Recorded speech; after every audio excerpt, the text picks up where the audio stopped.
देखिए होली का त्यौहार। लेकिन होली क्यों मनाते हैं? तो इसके पीछे भगवान विष्णु का बहुत बड़ा चमत्कार है। जी हाँ, भगवान विष्णु की बहुत बड़ी चमत्कार की कथा है। ध्यान से सुने, आपको कथा शुरू से बताता हूँ।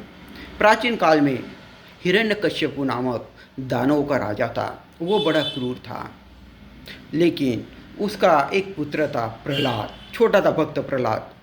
वो भगवान विष्णु की बहुत सेवा करता था, बहुत आराधना करता था।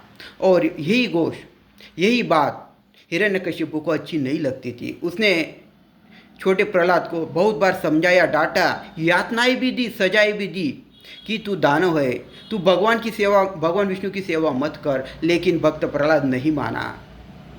उसने कहा मेरी सेवा अटूट है, भगवान के प्रति वो कभी खंडित नहीं होगी, चाहे मेरे प्राण ले लो।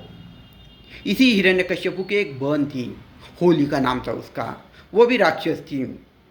होलिका ने कठोर तपस्या रखी, भगवान की आराधना की, तो भगवान को प्रसन्न होना पड़ा। और उसने वरदान मांगा भगवान से कि मुझे ऐसा कपड़ा दो, आप मुझे ऐसा वस्त्र दो जो मैं अपने शरीर पर लपेट लूँगी तो मुझ पर अग्नि का कुछ परिणाम नहीं होगा। वो वस्त्र लपेटा शरीर पर तो अग्नि का मुझ पर कोई परिणाम नहीं होगा, कुछ मुझको हानि नहीं होंगी अग्नि से। उसने कड़ी तपस्या की थी, तो भगवान को कपड़ा उसको देना ही पड़ा, वो अद्भुत कपड़ा। वो कपड़ा शरीर पर लपेटने से आग से आदमी बच जाता था। तो होलिका और हिरण्यकशिपु ने प्रहलाद को बुलाया, कहा ठीक है, अगर तुम्हारे भगवान सच्चे है ना, भगवान विष्णु, तो वो तुमको बचा लेंगे, लेकिन तुम्हें कड़ी अग्नि परीक्षा देनी होगी। इसके लिए तुम्हें कड़ी परीक्षा देनी होती।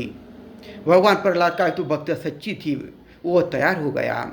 तो ऐसे हम लकड़ियाँ रची गई, हम जिसे कहते चिता वैसी रची गई, और होलिका बैठी। उसके होलिका के बाजू में भक्त प्रहलाद बैठा। होलिका ने क्या आइडिया की थी, उसने वो कपड़ा लपेट लिया था और वो चिता को अभी अग्नि दिया।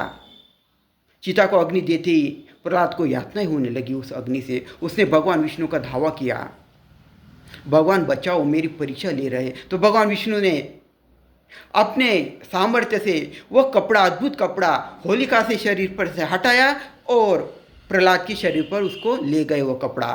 क्या नतीजा हुआ? होलिका जलकर राख हो गई या मर गई।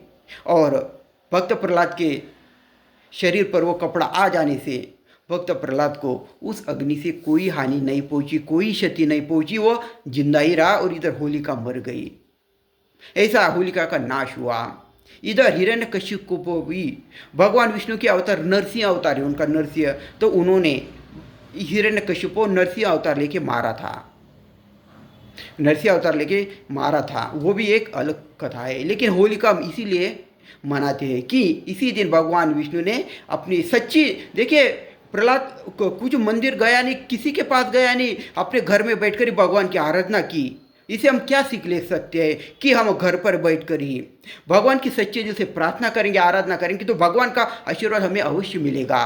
ध्यान में रखिए, किसी के आप दर्शन पर मत जाइए जो एजेंट होते हैं, मैं ये भगवान का अवतार हूँ, मैं वो भगवान का अवतार हूँ, आशीर्वाद है, ये है, परिचय है, वो है, वो आपको पागल कर देंगे।